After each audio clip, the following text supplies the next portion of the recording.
Hey, Shalom, Shalom. First off, I want to give all praises, all honor, and glory to Yahweh, Ba'ashem Yahushua, Ba'ashem Kakudash, double honors to the apostles and elders of great millstone who rule and teach well, who also taught us this 100% truth. Shalom to the hopeful elect disconsider back with another quick lesson from the GMS Atlanta Church. And going into this lesson, man, I have this article pulled up, man. All right. And as you can see, it says America is becoming the land of in inequality and diminishing returns. Here's why. And if you go into inequality, which most of y'all probably already know what inequality means. Well, look it up. It says social inequality occurs when resources within a society are distributed unevenly, often as a result of inequitable allocation practice that creates distinct unequal patterns based on social defined categories of people. Difference in accessing social goods within society are influenced by factors like power, religion, kinship, prestige, race, ethnicity, gender, age, sexual orientation, intelligence, and class. All right. So you get the point. All right. That's a real good in-depth definition of social inequality. All right. But we all know inequality is different in size, degree, circumstances, etc. Lack of equality. All right. So hey, we know that hey man, everybody's not getting their fair share. And this been going on, all right, for years. For example, all right, the Israelites, all right, which consist of you Native Americans, Latinos, and Negroes, all right, Esau built this land off the back of the Israelites. All right. And Jake is still at the bottom of the totem pole. All right, Jake being um, Jacob, short for Jacob, but also Israel. All right, Jacob would later name later was changed to Israel. All right, which is Yasharallah, meaning Prince of the Power. All right, the Lord has chosen Israel. All right, and which also it's also a curse. All right, we're under the curses. All right, of Deuteronomy chapter 28. All right, hey, he shall get above and we shall be below, roughly paraphrasing. All right, he shall be the head and we shall be the tail. All right, he shall lend to us and we shall not lend to him. All right, because we're low. All right, so hey, and now everybody, this place is so messed up. All right, that everybody's not getting their fair share. All right, but hey, Esau is going to come up with his solution, which he already has one in plan, which he created this problem. But he's going to have his solution, which his solution is that MOTB, which is that RFID CHIP. All right, we're going to Revelation chapter 13. All right, verses 16 on down. All right, you can read that for yourself. Okay, and this is what his solution is going to be for a lot of you people. All right, he's really going to go really be in create social inequality in this land, all right, especially for those who refuse to take the MOTB. All right, so without further ado, I'm gonna read a little bit of this article and we're gonna bring out some scriptures. All right, earning six figures is no longer as impressive as it once was. This is the birth of America's dual economy. So six figure is not so impressive anymore. All right, and you kind of see that through the spirit. Even some of these women, all right, they're not even impressed with a man that makes six figures anymore. All right, they want a man that makes more. All right, which is crazy because none of them is making over two figures. All right, none of them is making over. You know what I'm saying? They not even making. A lot of these women aren't even making over four figures, man. All right, they barely getting by. All right, everybody's living check to check, but it's even worse than what they believe, man. Even these individuals that's making six figures are living check to check. In this article, it goes into it, all right, which we're about to read. It says, after nearly 2 decades of growth following the 2008 financial crisis, it appears America is reluctantly entering a highly necessary economy correction. Rising compensation in leading industries like financial service and tech has finally stalled. Luxury good prices are falling off a cliff, and the outlook of the average American hasn't been this bleak in quite some time, which comes as little surprise. Yeah, man, a lot of these people, it's not too surprising, man. A lot of these people are barely even getting by. They can barely even pay their bills, man. And so, you know, what sense does it make to buy these expensive products, man? All right. And everything is so expensive now, man. You got a car note that's $500. The brand new, iPhone. Let's say the brand new iPhone, which the iPhone 16 just came out not too long ago. I'm not sure the price, but I remember when the 14 came out. I believe, if I'm not mistaken, it was over $2,000. All right, people are barely able to pay their rent. That's people rent. So if people are barely paying their rent, their car notes and things of that sort, they barely getting by. What sense does it make for them to pay for a $2,000 phone? All right, bills start to add up, things of that sort. Not just that, man. You got other things. For example, that might not be the best example, but you got other things out here that people look at that won't be able to do such things because they're barely getting by. Even these people that make six figures, in which this article is about to get into, it says more than 48% of Americans earning 100,000 or more live paycheck to paycheck. That's crazy. 48% of Americans. That's half the population, man. All right. It says while that figure still sits at a staggering 36% for 200,000 income earners, the times are tough. Millennials and young adults are disproportionately affected. Yeah, man, and you're starting to see it with now young millennials, Generation Z, all right, especially Generation Z. A lot of them are, they're seeing that hey, they have no hope, man. All right, their families don't have nothing to pass down to them. All right, that's why there's a high suicide rate going up with young millennials, man.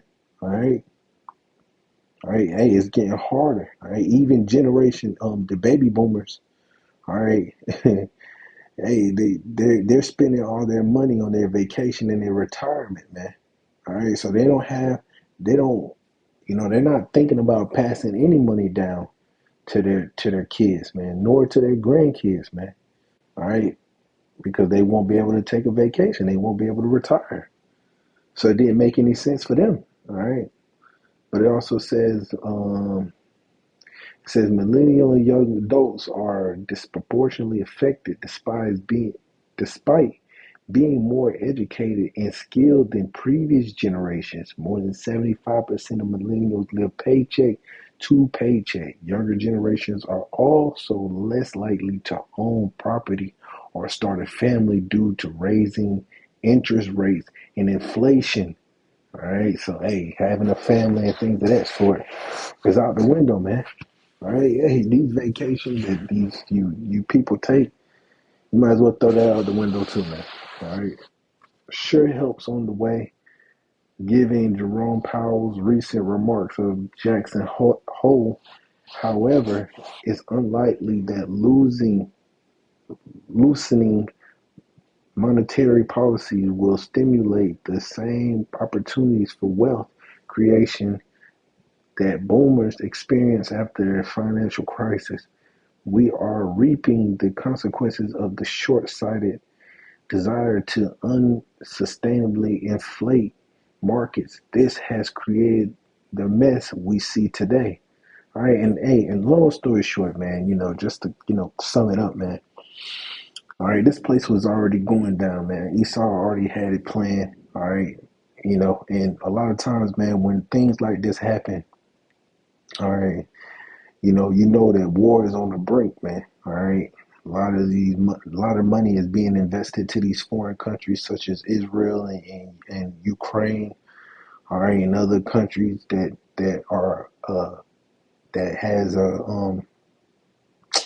America is allied with. All right, hey, a lot of these countries are you know requesting a lot of money that which Americans don't have, in which this government really is going to start taking stuff from a lot of you people, man.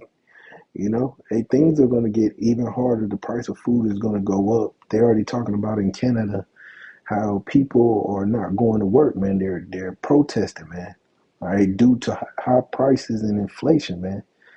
A brother, if I'm not mistaken, a brother shared a video with a pack of chicken that's cooked with barbecue sauce on it is up for $200, bro. All right, and not only on top of that, you have the BRICS creating their own currency, which one brick is the equivalent of $55. All right, in U.S. currency, man. All right. So, hey, you're thinking about all these things. All right. Not only that, these other countries are aligning themselves with BRICS, with Russia.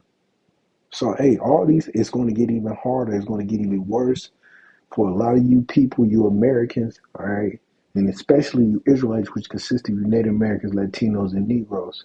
All right, you have these women already crying because they can't afford to pay their rent, man. They're being evicted at a high rate, man.